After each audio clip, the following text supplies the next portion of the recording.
John, and it's always a pleasure to speak with New York Life. As John mentioned, the RICP program at the American College. New York Life did so much to help the American College create not just the RICP, the Retirement Income Certified Professional, but I also primarily teach in our PhD program, which is formally named the New York Life PhD Program in Financial and Retirement Planning. So it's always great to be with New York Life because I'm really thankful for all that New York Life does for education for not just New York Life advisors, but all financial advisors. Everyone in the financial services profession benefits from those gifts. So thank you very much for having me here today to speak about my favorite topic, which is how to build efficient retirement income strategies that include not just investments, not just insurance, but really how to integrate both together to get better outcomes for clients. And in that regard, New York Life and firms that are able to deal with both sides of that, the insurance and the investments, are going to be much better positioned to win this retirement challenge in terms of helping Americans meet their retirement income goals. Those only working with investments are going to have a lot of problems, and I'm going to show why that's the case. So I'd like to start that by really getting into the academics of things. This is Harry Markowitz, who developed modern portfolio theory in the 1950s and won a Nobel Prize for that. Modern portfolio theory is the basis of investment management. It's the whole idea of building a diversified portfolio to get the most return for a given volatility or the least volatility for a given return. It's the foundation of our investment management. He developed it in the 1950s. And in the early 1990s, he was asked, how does this apply to household investors? So his answer is pretty surprising. He says, I never really thought about that before.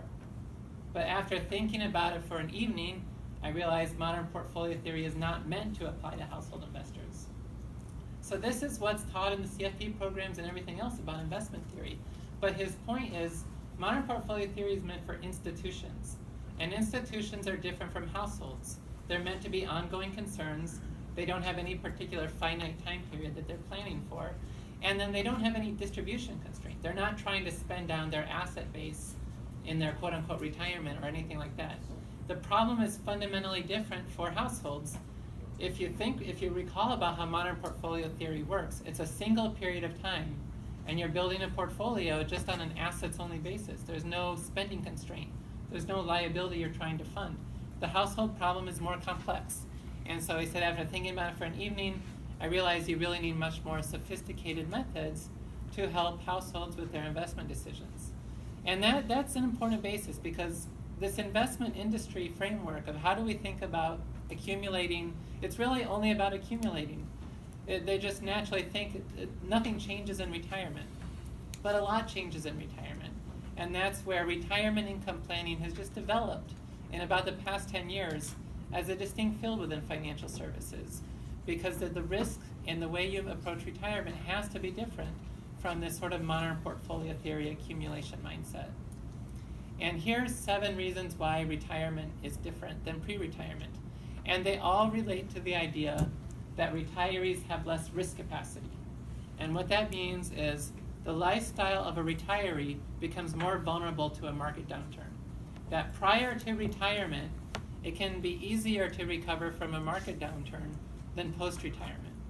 7 reasons for this include reduced earnings capacity. Once the retiree has left the labor force, to the extent that it's hard to return to work, you lose those levers to just work a little longer or save a little more as a response to a market downturn. You don't have that flexibility anymore. You don't have that capacity anymore to bear so much risk. Second, I already mentioned this point, but the visible spending constraint. So pre-retirement, you're really saving for some future purpose, but the investment management world usually frames it more as wealth accumulation. You're trying to just maximize wealth or maximize risk-adjusted returns. There's not really a constraint in mind.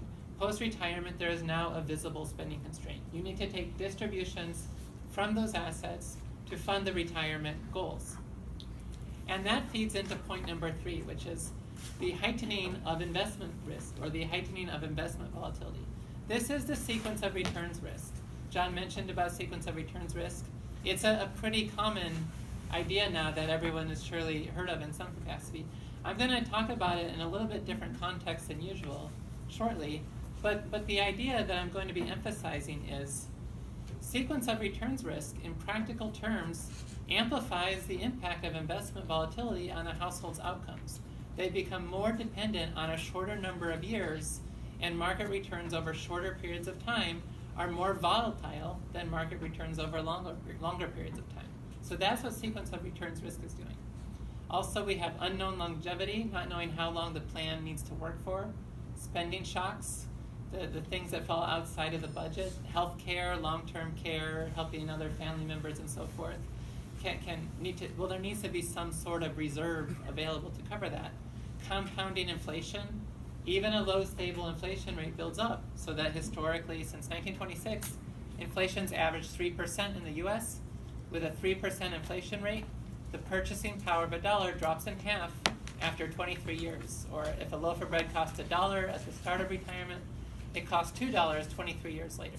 And so having money under the mattress or in a checking account or even treasury bills or short-term CDs, that's not a risk-free asset for a retiree. Inflation's going to eat away at that. And then finally, declining cognitive abilities, especially as clients age into their 80s and 90s. It becomes more difficult to do basic financial literacy calculations, to rebalance a portfolio, to stay the course and not panic in the face of a market downturn. And so naturally, working with a financial advisor is very important for helping to manage that cognitive decline. But also, a guaranteed lifetime income is, in some sense, a set it and forget it type of approach. They don't have to worry about making complex financial decisions when they have that monthly check coming in. So that's an important part of thinking about preparing ahead for what may happen later in retirement. So these were the retirement risks, and this is just another way to frame the retirement risks. Where in this chart, sequence risk becomes this overarching risk of retirement. That if, unfortunately, someone's retirement is short, they don't live long into their retirement. The economists will get excited there. It's going to be a less expensive retirement. That's the only silver lining. Not many years of expenditures to fund, and not time for the other risks to become a problem. But what we're planning for and what we're hoping for, and really planning as an advisor, is a long, happy, successful, and productive retirement. Well, the economists will point out a long retirement is going to be more expensive. You have more years you have to fund. And then not only that, but then there's time for these other risks to become a problem. The market volatility, changes in public policy, changes in tax rules, sequence of returns risk, changing interest rates, and so forth. A low inflation rate, even if it's not a macroeconomic problem, with a long retirement, as I just had mentioned, inflation builds up and will have a big impact. And then the different spending shocks as well, the health care, long-term care, and so forth, that can affect a longer retirement more seriously, because assets that could have potentially been used for these spending shocks are instead needed to fund the longer retirement, if you're managing that all from an investment portfolio. So I want to talk a little bit more detail about longevity risk and market risk, because this is the way to really understand how guaranteed lifetime income can really help make a retirement plan more efficient, work better for the client. And what I'm showing here is from age 65, the probability of surviving to subsequent ages. Now the data I'm showing, it's not what you typically see in the press. Most commonly you might see something like the Social Security Administration life tables for the average Social Security participant. This is the data set from the Society of Actuaries, and it's data for people who buy annuities. What I really want to have is a data set for people that work with financial advisors. There's no such data set available, but I think the data for people who buy annuities is a pretty good approximation. It's the best we can do to say, this is the kind of data that's relevant for financial planning clients. And there's a few things that are going on with the data that I'm showing here. The first is that, just generally speaking, longevity is improving over time. From age 65, going back to at least the 1950s, your life expectancy from age 65 on average has increased by about a year per decade. And so back to that point about people estimating their longevity based on their parents or even grandparents, well, if a parent is 30 years old when they had their child, that just in and of itself means the child should expect to live about 3 years longer from age 65 than their parent. But the other big trend going on there is that longevity is not uniform across the distribution. Longevity is stagnating at the lower end of the wealth distribution, and it's accelerating at an even faster pace at the higher end of the wealth distribution. The top 20% of wealth in the United States, those individuals are living about 3 or 4 years longer on average than the average American. And it's probably not that there's a causation there, that having more wealth makes you live longer, but it's just some people focus on long-term planning so that when they're young, they get more education. That leads them to earn more income. They're building long-term plans, so they work with a financial advisor. That helps them to save more and to accumulate more wealth. And they're also probably taking better care of their health. They're eating the kale smoothies and that sort of thing to make sure that they're going to make it. They're going to survive longer than the average American. And when you put all that together, this is the data you see, where it may be kind of surprising, but this is the data relevant probably for everyone in this room and also for your clients, the kind of higher than average income than the average American. And I show this for 30 years from age 65 to age 95, because that 4% rule, and I'll be talking more about that shortly, but for now the one key important point about that 4% rule is it's meant to last for 30 years. William Bengen, who's a planner that developed that in the 1990s, was thinking in terms of a 65-year-old couple and thought it's unlikely they'll live beyond age 95. So he thought 95 was a pretty conservative planning horizon, unlikely to live beyond that. But what this data shows is a 65-year-old male, 22% chance to live beyond 95. A 65-year-old female has a 29% chance to live beyond 95.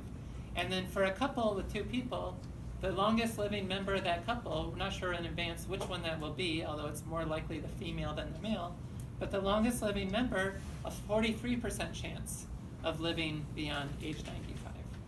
And longevity risk is really what happens if you live longer than you planned. What happens if I deplete my assets at age 95 and I'm still alive at age 96?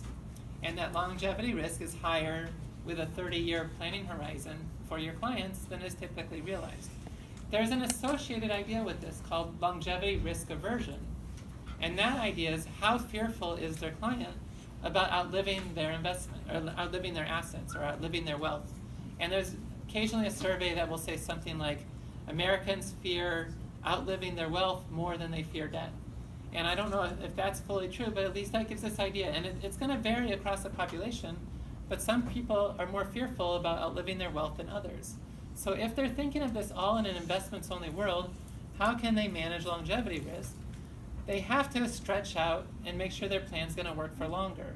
95 was meant to already be conservative, but maybe they want to go to 100 or 105, and that means spending less. Within an investment portfolio, that's the only avenue available.